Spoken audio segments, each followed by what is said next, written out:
사계절이 뚜렷하고 또 이렇게 그 계절이 변함없이 우리에게 다가온 거죠. 우리의 인생도 똑같습니다. 그리고 주님이 오신 것도 똑같습니다. 주님이 오신 날이 점점 더 가까워지고 있습니다. 우리가 믿음의 생활, 세상의 것에 너무 되지 않고 믿음의 생활을 더 열심히 해야 되겠습니다. 6, 7년 전에 본 영화입니다. 제목은 잘 기억이 나지 않는데 우연히 TV 방송을 틀었다가 이제 막 시작하는 그 TV 영화를 보게 되었습니다. 미국의 일반적인 가정에서 일어날 수 있는 그런 평범한 스토리였습니다. 그런데 그 스토리 속에 저에게 던져주는 한마디 말이 있어서 오늘 잠깐 그 스토리를 말씀을 드려봅니다. 은퇴 노인이 있었습니다. 부인은 7달 전에 먼저 세상을 떠난 은퇴 노인이 있었는데 아들 둘과 딸 둘이 있었습니다. 이 아들 둘과 딸 둘은 다 여러 도시에 흩어져서 살고 있습니다. 하루는 이 네 자녀들이 아버지가 혼자 있고 외로우니까 그 아버지를 좀 위로해주고 즐겁게 해주자. 그래서 아버지 집으로 다 모이기로 한날을 정해서 작정을 했습니다. 그리고 아버지에게 연락을 했습니다. 어느 날 우리 네 형제가 아버지 집에 다 그날 갑니다. 아버지의 마음이 어떻겠습니까? 기쁘지요. 기쁘지요. 너무 기뻐서 이 노인은 흥분이 되고 기대가 된 겁니다. 그날이 오기를 이제 기다리고 있습니다. 그런데 그 전화를 소식을 받고 며칠 후부터 자식들로부터 전화가 오기 시작합니다. 아버지, 이런저런 사정 때문에 내가 못 갈 것 같아요. 미안해요. 그런데 그 다음에 또 다른 자식이 또 전화가 옵니다. 이래서 네 자식이 다 이런저런 사정으로 이번에 모이지만은 내가 못 갈 것 같습니다. 그래서 그날 약속을 했지만 자식은 한 사람도 올 수 있는 자식이 없었습니다. 그 아버지의 마음, 그 노인의 마음이 어떻겠습니까? 쓸쓸한 거죠. 더 외로운 거죠. 우울한 거죠. 그런데 이 노인이 생각을 바꿉니다. 그래, 너희들이 못 오면 내가 가겠다. 내가 가면 되지 않겠니? 그래서 이 노인이 이제 네 자식을 보러 이제 떠난 겁니다. 그런데 비행기를 타고 가고 싶은데 의사가 심장에 문제가 있으니까 지금 이 나이에 비행기를 타는 것은 무리가 되니까 버스나 기차를 타고 가십시오. 그래서 이 노인이 버스와 기차로 이제 자식들을 방문을 합니다. 기차를 타고 맨 먼저 큰아들 집으로 갔습니다. 뉴욕에 사는 큰아들 집에 가서 아파트 문을 두드렸는데 아들이 없는 겁니다. 그래, 아들이 이제 퇴근하면 오겠지. 밤이 늦도록 기다렸는데도 아들이 안 오는 겁니다. 그래서 이 아버지 간단한 편지를 쓰고, 그리고 아버지의 마음도 그렇지 않습니까? 큰아들 쓰라고 거기다 용서를 조금 넣어서 편지에 말아서 문 밑으로 이렇게 넣고, 그리고 나서 기차를 타고 누구에게로 가는가? 첫째 딸, 시카고에 사는 첫째 딸에게로 기차를 타고 갑니다. 이 첫째 딸의 집에 갔더니 잘 살고 있었습니다. 아주 좋은 집에 잘 살고 있었습니다. 그런데 가정 분위기가 왠지 썰라. 그런데 있지 않습니까? 벌써 이렇게 들어가 보면 이 분위기가 온화하고 따뜻하고 즐거운 분위기가 느껴지는 가정이 있고, 썰렁하고 냉랭하고 아이고 이것은 내가 잘못 왔구나 하는 그런 느낌이 드는 가정도 있습니다. 첫째 딸 가정에 갔더니 잘 살아요. 좋은 집에 갖추고 나가지고. 근데 분위기가 썰렁합니다. 사위도 왠지 반가워하지 않고 손자도 왠지 반가워하지 않습니다. 그래서 노인은 그날 밤 큰딸 집에서 장둥마둥둥하고 해가 뜨자마자 버스를 타고 어디로 가는가? 둘째 아들이 사는 덴버로 갑니다. 덴버로 갑니다. 이 둘째 아들은 음악에 재능이 있어서 교양악단의 지휘자로 일하고 있다는 소식을 들었습니다. 그래서 이 덴버에 가서 지휘자로 있다는 그 아들을 찾아갔는데 지휘를 하고 있는 것이 아니라 이 북을 치고 있는 겁니다. 북을 이렇게 치고 있는 겁니다. 둘째 아들을 만났는데 이 둘째 아들도 별로 아버지가 온 곳을 이렇게 반가워하는 느낌을 받지를 못합니다. 그래서 노인은 둘째 아들을 잠깐 보고 그날로 또 기차를 타고 어디로 갔는가? 라스베가스로 갑니다. 막내딸이 사는 라스베가스로 갑니다. 라스베가스에 갔더니 막내딸이 너무 기뻐하는 겁니다. 너무 기뻐하는 겁니다. 그래서 이 아버지가 그 기뻐하는 딸로 인해서 마음의 위로를 받습니다. 이 아버지를 데리고 자기 집으로 갔는데 멋지고 근사한 콘도였습니다. 아주 멋지고 근사한 콘도였습니다.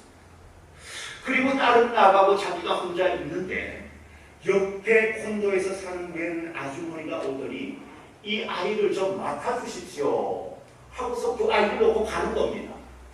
대체 이게 어떻게 된 건가? 나중에 알고 보니까 그 멋지고 근사한 콘도는 딸의 콘도가 아니라 잠깐 아버지가 오기 때문에 빌린 콘도였습니다. 그리고 그 아이는 누군가? 결혼도 안 했는데 낳은 딸의 자식이었습니다.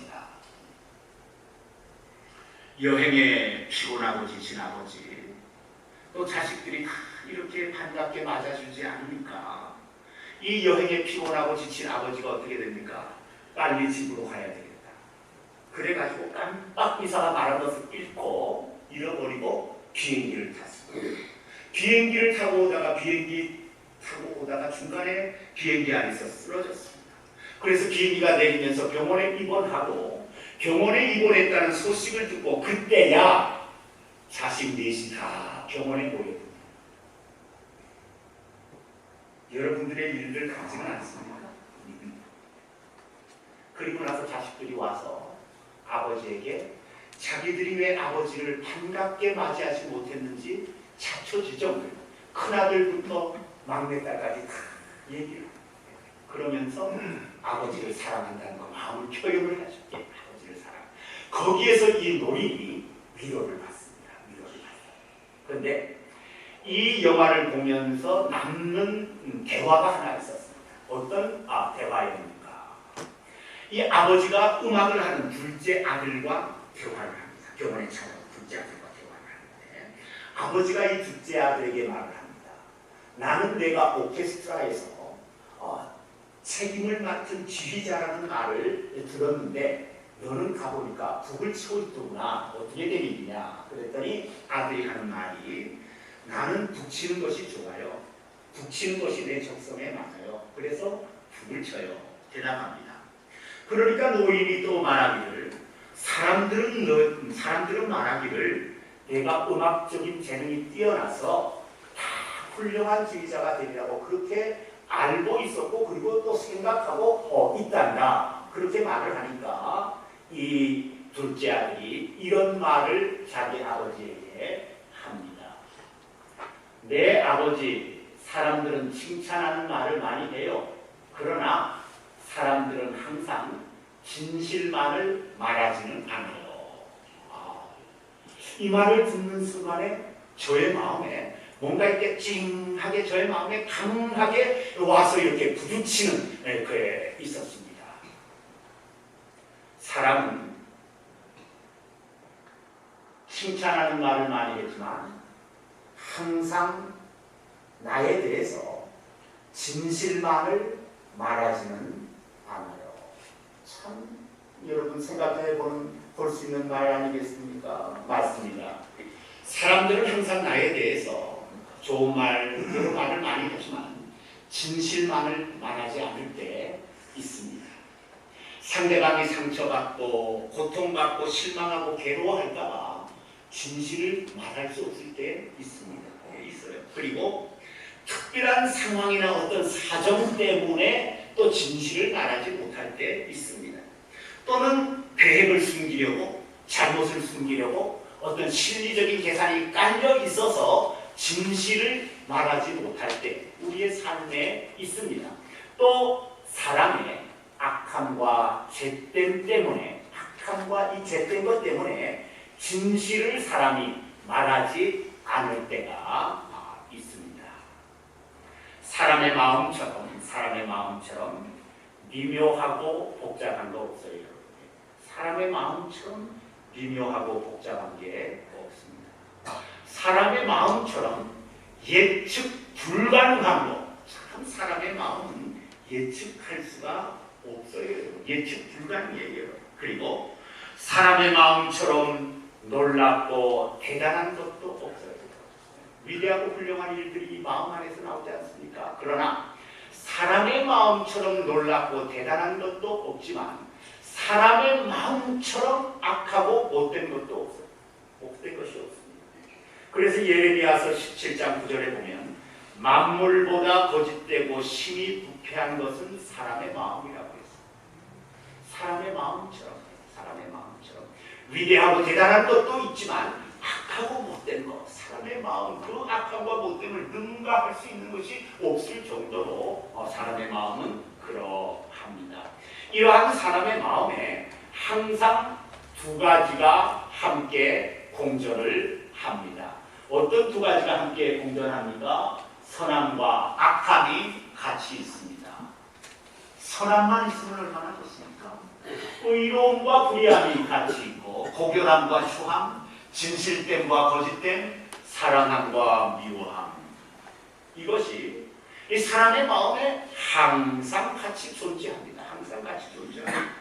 이것이 같이 존재하니까 사람이 어떻게 됩니까? 사람이 어떤 일을 놓고 갈등을 하고 고민을 하게 됩니다.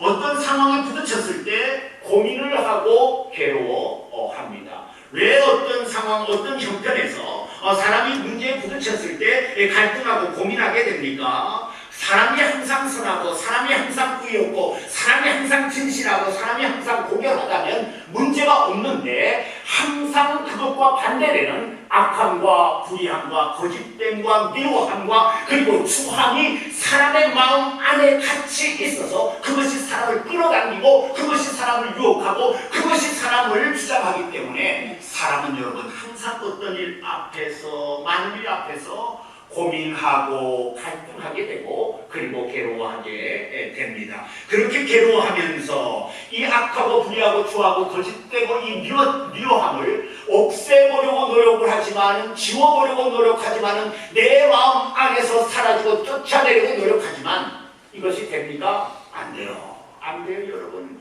미움을 눌러보려고 하면 할수록 여러분 어떻게 됩니까? 용수철처럼 툭 하고 더 튀어오릅니다. 여러분, 더 튀어오릅니다. 사랑의 마음을 품지만은 여러분, 미움의 마음은 그것 이상으로 우리 마음을 크게 장악해 버리는 것을 보게 됩니다. 악함을 이기고 추함을 이기고 거짓을 이겨보려고 하지만, 그래서 저항하고 싸워보지만 우리가 어떻게 됩니까? 오히려 잠시 싸우고 잠시 저항하고 잠시 대항해 보지만 그 다음에 어떻게 됩니까? 대부분 우리는 끌려가고 오히려 이기지 못하고 넘어지는 우리의 모습, 우리의 삶, 내 삶의 실체를, 내 마음의 실체를, 내 인격의 실체를 보게 됩니다. 그래서 바울 사도는 로마서 7장에 이렇게 탄식하고 있습니다.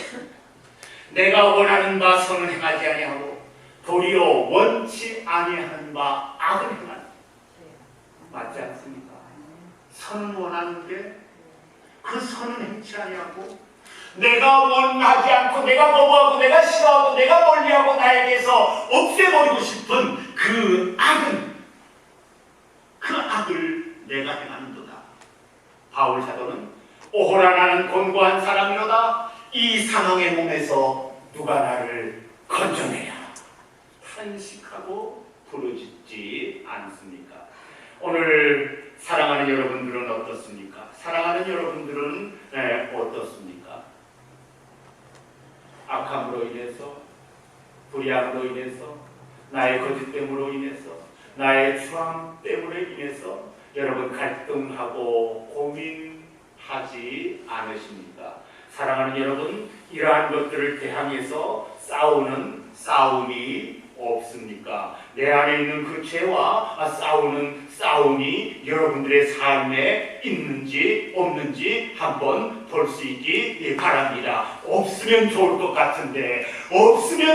같은데, 누구의 마음 안에도, 누구의 삶 안에도 다 있는 것을 보게 됩니다. 그래서 제이 아담스는 이런 말을 하였습니다. 우리는 회심하여 예수를 믿기 시작하는 순간부터 죄와의 전쟁에 참여하게 됩니다. 안 믿을 때는 죄와의 전쟁 없어요. 그냥 죄 지으면 되니까. 뭐하러 죄와의 전쟁을 합니까? 그냥 죄 지으면 됩니다. 그러나 예수 믿고 거듭나서 정신이 똑바로 들면, 예수 믿고 거듭나서 하나님의 생명을 가지면, 예수 믿고 거듭나서 하나님의 백성, 하나님의 자녀가 되면은 그때부터는 여러분 죄와의 싸움이, 죄와의 전쟁이 시작이 됩니다. 존 오웬 목사님은 이렇게 말씀하였습니다. 죄와의 전쟁에는 휴전이 없다고 하였습니다. 참으로 우리의 삶에는 많은 전쟁이 있습니다. 어떤 전쟁입니까? 신앙인의 삶에는 여러분, 내가 원치 않는 불의와 거짓, 그것을 대항한 그런 고민과 괴로움이 있고 그것과의 싸움이 있습니다. 그런데 우리는 싸울 때 승리할 때가 많습니까? 질 때가 많습니까? 질 때가 많이 있습니다. 예수를 믿은 후에 우리는 어떤 사람들입니까? 예수를 믿은 후에 우리는 하나님의 구원의 법에 의해서 의롭게 되었지만, 하나님의 구원의 법이 뭡니까? 예수 그리스도를 믿음으로 죄사함을 받고 죄 용서함을 받고 그래서 깨끗하게 되어서 구원받는 법이 하나님의 구원의 법 아닙니까? 하나님의 구원의 법에 의해서 우리가 이제 의롭게 되었지만 여전히 죄와 타협하고 죄를 짓습니다. 하나님의 은혜의 법에 의해서 거룩한 자녀가 되었지만 여전히 죄의 지배를 받습니다. 하나님의 사랑의 법에 의해서 영원한 천국 백성이 되었지만 여전히 죄의 유혹을 받고 넘어지면서 사는 우리들입니다. 그러나 한 가지 중요한 것이 있습니다. 한 가지 여러분 중요한 것이 있습니다. 내 안에 있는 죄악된 것을 보고, 내 안에 있는 불의와 악한 것을 보고 그것 때문에 갈등하고 괴로워하면서 싸우고 있다면 그 사람은 지금 살아있는 신앙인이고, 그 사람은 지금 바른 신앙의 길을 가고 있는 사람이고, 그 사람은 점점 예수 그리스도를 닮아 살아가는 사람입니다. 믿으십니까? 내 안에 영적인 싸움이 있다면, 내 안에 영적인 고민이 있다면, 그래서 악과 불의를 보고 내 안에 있는 그러한 것을 보고 그것과 싸우고 있다면 바로 그 사람은 신앙의 길을 지고 바로 가고 있는 사람이요, 살아있는 신앙을 가지고 있는 사람이요, 그 사람은 점점 예수 그리스도를 닮아가는 사람입니다. 그러한 악을 보고 그러한 불의를 보고 하나님께 부르짖으면서 하나님 도와주십시오 하고 하나님 앞에 부르짖어 외워다니는 신앙의 삶을 살고 있으면 그 사람은 바른 신앙의 길을 가는 사람이고, 그 사람은 살아있는 신앙을 가지고 있는 사람이고, 그 사람은 바로 예수 그리스도를 점점 닮아가는 신앙의 사람들입니다. 오늘 사랑하는 여러분, 싸움이 있습니까? 두려워하지 마십시오. 사랑하는 여러분들 마음 안에 갈등과 고민이 있습니까? 두려워하지 마십시오. 참으로 신앙의 길을 가는 사람에게는, 참으로 하나님 나라를 향하여 가는 신앙인에게는, 참으로 믿음으로 살려고 하는 그 신앙의 길에는 죄의 문제로 갈등하고 고민하는 영적인 고민이 있습니다. 다 있어요. 다 영적인 고민이 있습니다. 죄와 싸우고 전쟁하는 영적인 싸움이 있습니다. 이 싸움에서 어떻게 해야 되겠습니까? 이겨야 되겠죠. 이 싸움에서, 이 죄와의 싸움에서, 영적인 싸움에서 여러분 이겨야 되겠죠.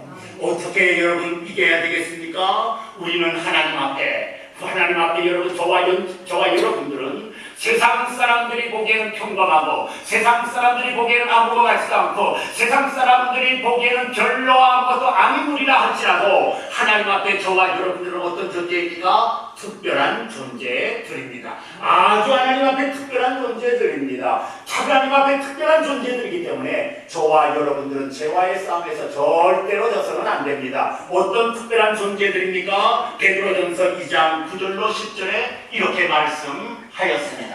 너희는 택하신 족속이요 왕 같은 제사장들이요 거룩한 나라요 그의 소유가 된 백성이니 이는 너희를 어두운 데서 불러내어 그의 기이한 빛에 들어가게 하신 이의 아름다운 덕을 선포하게 하려 하심이라. 너희가 전에는 백성이 아니더니 이제는 하나님의 백성이요 전에는 국류를 얻지 못하였더니 이제는 국류를 얻은 자 되었느니라. 저와 여러분들은 어떤 존재들입니까? 세상 사람들은 우습게 볼 줄 모릅니다. 세상 사람들은 저와 여러분들을 가볍게 볼 줄 모릅니다. 세상 사람들은 저와 여러분들을 별 볼 일 없이 볼 수도 있습니다. 그러나 하나님의 문 앞에, 하나님의 법 앞에, 하나님의 사랑 앞에 저와 여러분들은 어떤 인생들입니까? 하나님 앞에 특별한 존재들입니다. 하나님의 택하신 족속이요 왕같은 제사장이요 그의 소유된 백성입니다. 하나님의 국류를 값없이 덧입은 사람들이 바로 저와 여러분들입니다. 이런 저와 여러분들 죄와의 싸움에서 져서는 되겠습니까? 죄와의 싸움에서 패잔ገብ이 되어서 되겠습니까? 절대 되지 않는 것이죠. 어떻게 하면 우리는 죄와의 싸움에서 승전가를 부르는 승리의 인생, 승리의 신앙인이 될 수 있습니까? 오늘 읽은 성경 말씀이 그 해답을 저와 여러분들에게 줍니다. 골로새서 2장 6절로 7절 말씀에 그러므로 너희가 그리스도 예수를 주로 받았으니 그 안에서 행하되 그 안에 뿌리를 박으며 그 안에 세움을 받아 교훈을 받은 대로 믿음에 굳게 서서 감사함을 넘치게 하라. 오늘 바울 사도는 골로새 교인들을 향해서 예수 안에 뿌리를 내려서 믿음에 굳게 서라고 말씀을 합니다. 죄를 이기는 가장 중요한 길이 무엇입니까? 내 노력으로 됩니까? 천만에요. 내 어떤 선행으로 됩니까? 천만에요. 내 인격 가지고 됩니까? 천만에요. 내가 가지고 있는 어떤 물질이나 소유 갖고 됩니까? 천만에요. 내가 가지고 있는 직장이나 직업이나 직위 가지고 됩니까? 천만에요. 여러분, 내가 죄를 이길 수 있는 길은 단 하나밖에 없습니다. 무엇입니까? 예수 그리스도 안에 믿음의 뿌리를 내리는 것입니다. 예수 그리스도 안에 신앙의 깊고 견고한 뿌리를 내리는 겁니다. 이럴 때 우리는 어떤 죄의 유혹이 와도, 어떤 죄의 도전이 와도, 어떤 죄의 매력과 달콤함이 던져져도 우리는 그 죄를 여러분 이길 수 있는 신앙의 사람이 될 수가 있습니다. 하나님께서 택하신 족속으로 삼으신 그 존재의 부끄럼 없는 삶을 살아갈 수가 있습니다. 성냥불과 등잔불의 차이가 무엇입니까? 똑같이 불이 붙는데요. 성냥불은 기름을 빨아 올릴 수 있는 심지가 없습니다. 그러나 등잔불은 뭡니까? 기름을 빨아 올릴 수 있는 심지가 있습니다. 성냥불은 기름과 연결되어 있지 않습니다. 그러나 등잔불은 심지가 기름 속에 깊숙이 내려져 있습니다. 그래서 성냥불은 불을 켜면 잠시 타다가 꺼져버리지만 등잔불은 뭡니까? 뿌리가 심지가 깊숙하게 기름 안에 등잔 안에 내려져 있기 때문에 등잔불은 꺼지지 않고 계속 탑니다. 차이가 무엇입니까? 심지의 차이입니다. 우리가 죄와의 싸움에서 이기려면 어떻게 해야 됩니까? 그리스도 안에서 믿음의 심지, 믿음의 뿌리를 그리스도 안에 깊고 견고하게 내리셔야 됩니다. 예수님 안에 다른 어떤 것 안에가 아니라 예수 그리스도 안에, 나 자신이라는 것 안에 뿌리가 아니라 예수 그리스도 안에 내 신앙의 뿌리, 내 인생의 뿌리, 내 생각의 뿌리, 나의 모든 것의 뿌리를 예수 그리스도 안에 깊이 내려야 됩니다. 이럴 때 우리는 이길 수 있습니다. 예수 그리스도 안에 믿음의 심지와 뿌리를 깊이 견고히 내린다는 것은 무슨 뜻입니까? 어떤 죄의 유혹이나 미혹에도, 어떤 죄의 매력이나 환상이나 유익에도 예수님 말을 의심 없이 절대적으로 믿고 신뢰하는 것, 예수님 말을 요동 없이 온전하게 믿고 의지하는 것, 변함없이 철저하게 믿고 소망하는 것, 이 예수 그리스도 말을 철저히 믿고 신뢰하고 소망할 때 우리는 여러분 죄로부터, 죄의 유혹으로부터, 죄의 달콤함으로부터 우리는 이겨서 승리할 수 있습니다.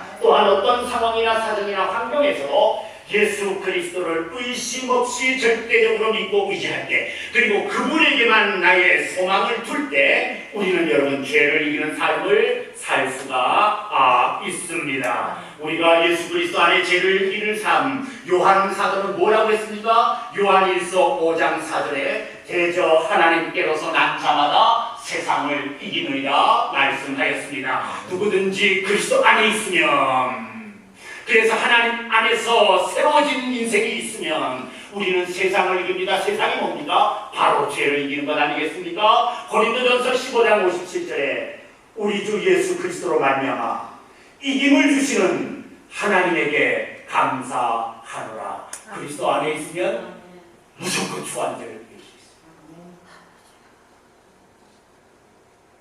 나를 망하게 하는 죄를 이길 수 있습니다. 나를 영적으로 죽게 하는 죄를 이길 수 있습니다. 나를 영적으로 넘어지게 하는 죄를 이길 수가 있습니다. 그리스도 안에 있으면. 어떻게 그리스도 안에 있습니까 여러분? 그분 안에 믿음의 뿌리를 짚고 견고하게 내리면 우리는 죄를 이기고, 그리고 죄를 이겨서 승전가를 부를 수 있는 그런 신앙의 사람이 되고 그런 신앙의 삶을 살아갈 수 있게 됩니다. 그리스도 안에 믿음의 뿌리를 철저히 깊이 내리는 저와 여러분들이 되시기를 주님의 이름으로 축원합니다. 또한 우리가 그리스도 안에 믿음의 뿌리를 깊이 내리고 있으면 어떤 일이 우리의 삶에 일어납니까? 예수님이 주시는 생명의 생수를 얻게 됩니다. 그리스도 안에 깊이 뿌리를 내리고 있습니다.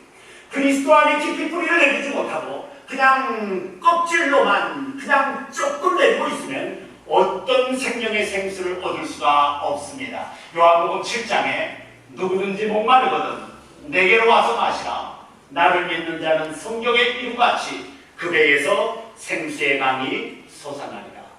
그 배에서 생수의 강이 솟아나리라. 그 생수의 강이 무엇입니까? 그 생수가 무엇입니까? 평안과 안식을 얻습니다. 기쁨과 즐거움을 얻습니다. 천국의 희망과 소망을 가지게 됩니다.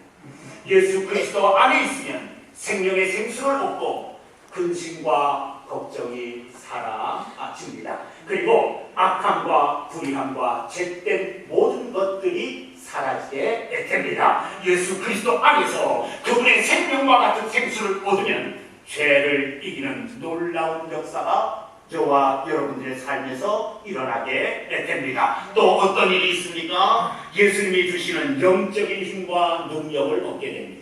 그리고 예수님이 사신 그 삶을 살게 되고 예수님이 가신 그 바른 길을 가게 됩니다. 예수님이 주신 삶을 살게 되고 예수님이 주시는 능력을 받게 되면 그의 삶이 어떻게 됩니까? 우리가 싫어하는, 우리가 고민과 갈등하면서 이겨보려고 해도 이길 수 없는 그 죄의 문제를 해결할 수 있게 됩니다. 또 예수 그리스도 안에 깊이 뿌리를 내고 있으면 어떤 일이 우리의 삶에 일어납니까? 시련과 고난이 와도 절대 넘어지지 않습니다.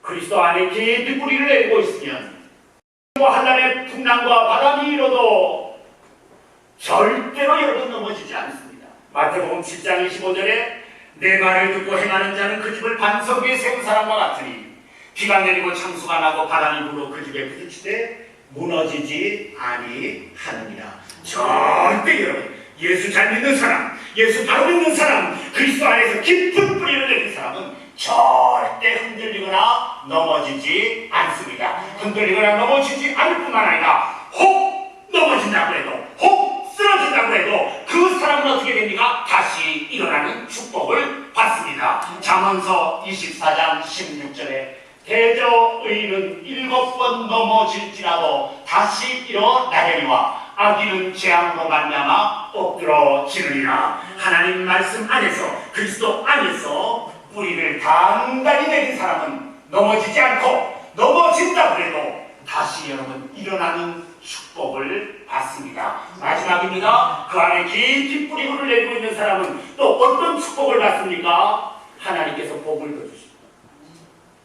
그리고 주신 복 떠나지 않게 해주십니다. 그리고 주신 복을 하나님께서 지켜주십니다. 아브라함이 하나님의 말씀을 떠나지 않았더니 하나님께서 아브라함의 복을 도와주시면서 지켜주십니다. 그런데 롯은 어떻게 됩니까? 소돔과 고모라를 향해서 쫓아갔던 롯, 세상 것을 바라보면서 쫓아갔던 롯, 어떻게 됩니까? 얻을 줄 알았더니, 그것을 지킬 줄 알았더니, 더 받을 줄 알았더니, 더 받습니까? 더 못 받고, 가진 것을 지켰습니까? 지키지 못했습니다. 마지막에는 어떻게 됐습니까? 다 사라져버리고 말았습니다. 가족까지도 사라져버리고 말았습니다. 그리스도 안에 깊이 뿌리를 내리고 있는 사람은 누구에게 축복을 받습니까? 하나님이 주시는 축복을 받습니다. 시편 146편 5절에 야곱의 하나님으로 자기의 도움을 삼으며 여호와 자기 하나님에게 소망을 두는 자는 복이 있도다. 여러분들의 인생의 뿌리를 어디에 내리고 계십니까? 여러분들의 신앙의 뿌리를 어디에 내리고 있습니까? 예수 그리스도 안에 여러분들의 인생의 뿌리와 여러분들의 신앙의 뿌리를 깊고 단단히 내려서 죄와의 싸움에서 이기고 하나님이 주시는 축복을 받는 저와 여러분들이 되시기를 주님의 이름으로 축원합니다.